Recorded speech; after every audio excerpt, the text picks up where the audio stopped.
Okay, let's unpack this. Our source material today takes us into an intense deep dive on a single short biblical interaction, the cleansing of a leper, found in Mark 1.4045.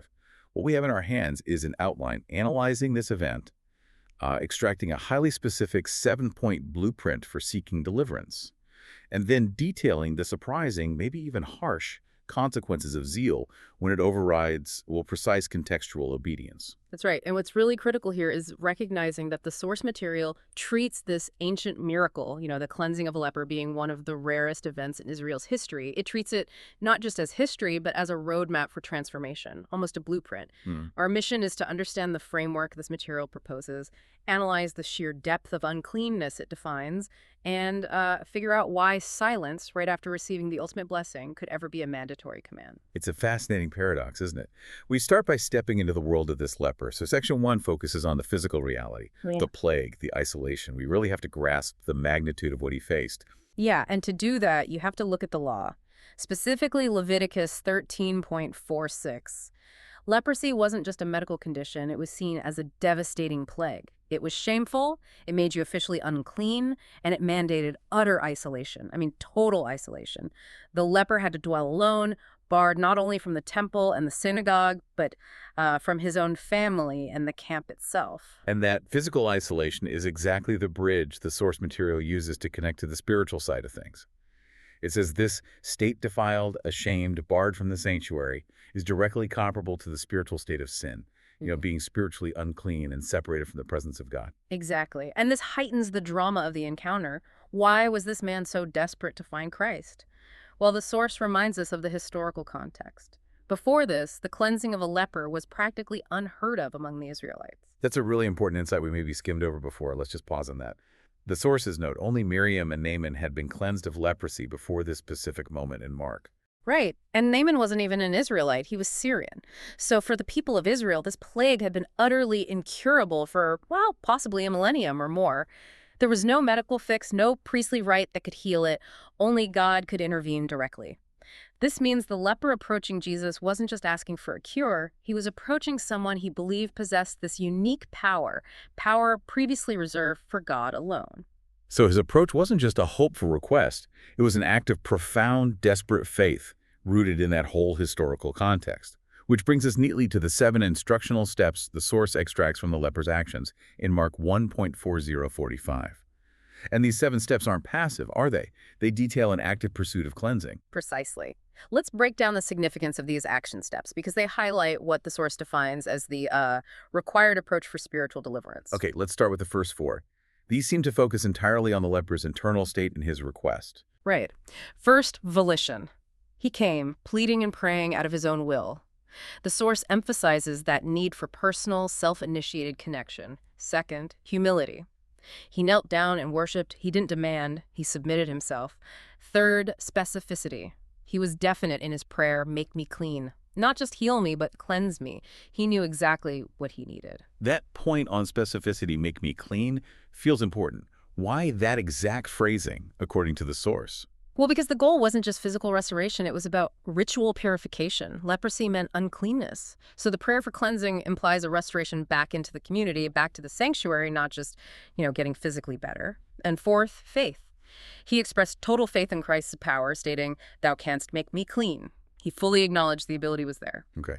And then Christ responds, initiating the final 3 steps. This is where it moves into the realm of realization, right? Exactly. Fifth, willingness. The Lord immediately expresses his will, I will. No hesitation.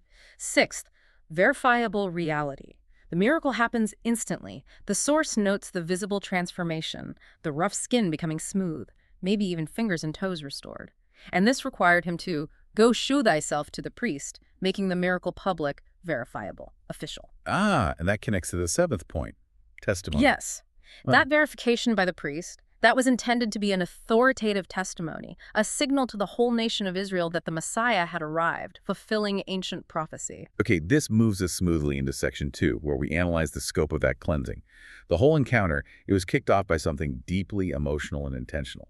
Jesus was moved with compassion, divine love, sympathy. Yes, the source material is very clear. This compassion is the engine driving it all. And the miracle itself was instant. As soon as he had spoken, immediately the leprosy departed.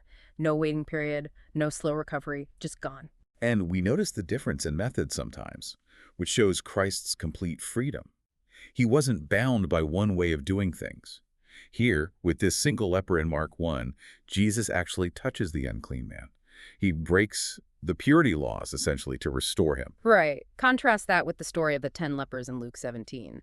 There, he simply speaks the word and commands them to go to the priests, and they're cleansed as they go. He didn't touch them. It just reinforces the idea that Christ isn't restricted to any one method. The power is absolute, whether it's through touch or just his word. Okay, now let's explore that expanded definition of uncleanness, because the source material really doesn't limit this story to just physical health. The authors take a striking position connecting physical disease to spiritual defilement. The definition of uncleanness gets vastly expanded beyond the flesh. It's linked deeply to character, habits, language, behavior. Yes, the source material we received makes a very specific and, perhaps highly controversial theological argument here. It argues that the concept of the natural man is defined by spiritual defilement. And they categorize this broadly, using terms like unclean character, language, behavior, conversation, and lifestyle. And they use a very pointed, very modern analogy to drive home the isolation and incurability they associate with this spiritual defilement. That's right. The source draws a direct, explicit analogy. It links moral, spiritual, and social uncleanness, and it specifically mentions homosexuality and vile affections to this state of defilement. It explicitly likens the spiritual state to HIV/AIDS. Why? Because in their view, it's incurable by human effort, it can be isolating, and it makes people ritually unclean within their theological framework. We need to be clear, this analogy is the specific viewpoint of the source material's authors, emphasizing the gravity and human incurability of the spiritual condition they're describing. Okay, understanding that specific analogy from the source really underscores why the goal of cleansing, according to the text they reference, like Psalms 51 and Ezekiel 36, has to be total purification. It's not just a patch job. Absolutely. The goal is complete transformation, renewal, purging, being made whiter than snow, replacing that stony heart with a heart of flesh. It's about being made holy and without blemish, a full internal and external transformation from that state of uncleanness described. So if the cleansing is total and immediate, why did the Lord follow up with such a strange, specific instruction about silence? This seems contradictory. Which brings us to section 3, the pain of disobeying the uncompromising Lord. This is the critical, counterintuitive part of the story, isn't it? The newly healed man, who is essentially a stranger to Christ, received this command that seems to just fly in the face of logic. See thou say nothing to any man, but go thy way, show thyself to the priest, and offer for thy cleansing those things which Moses commanded. I have to admit, that feels harsh. The man was bursting with joy. He had the best intentions, surely, and he began to publish it much and to blaze abroad the matter. He did what felt right, what felt natural, sharing the amazing news, but it was in direct contradiction to a precise instruction. And the source material argues that intention, however good, wasn't enough here. The question is, why the silence? This was the key insight provided in the source. Since this was the first leper cleansing among Israelites in potentially over 1,000 years, if the man had gone immediately and quietly to the priest, the official rite and announcement would have served as an authoritative testimony to the entire nation, proof that the Messiah had arrived. So the command was actually a strategic move. Yeah. The official religious announcement would carry far more weight, more authority than one excited individual's story. Precisely. The leper's disobedient zeal, though well-meaning, actually bypassed the most effective, institutional, and widespread form of testimony the miracle could have achieved at that specific time. It's about optimizing the impact according to God's plan, not just human enthusiasm or what feels good. And this wasn't an isolated incident either. The source clarifies Jesus commanded silence in other instances too. Yes, that's right. After the transfiguration, the disciples were told to keep silent until after the resurrection. When Jairus' daughter was raised, the parents were strictly charged to tell no one. There were strategic reasons. Sometimes, maybe to protect the person healed, think of Lazarus, whom the Pharisees later wanted to kill.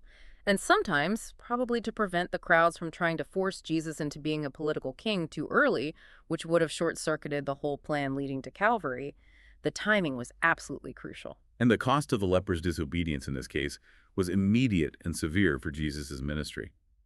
The consequence was that Jesus could no more openly enter into the city, but was without in desert places. Think about the magnitude of that. The leper's good intentions actually restricted the Lord's ministry.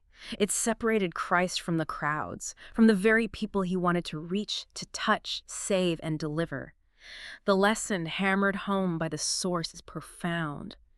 We mustn't insist on our own desires, even a seemingly good desire like spreading news of a miracle. But we must do the precise will and command of God, even when it looks strange or counterintuitive.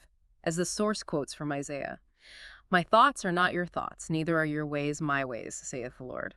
That makes perfect sense when you look at how the commands shift throughout the New Testament. It wasn't always silence. Exactly. The command depends entirely on the time, the place, the specific will of the Lord for that moment. We see the contrast so clearly later. After the resurrection, the command changes completely. It becomes the Great Commission. Go and preach the gospel to every creature. Declaration is now universally mandated.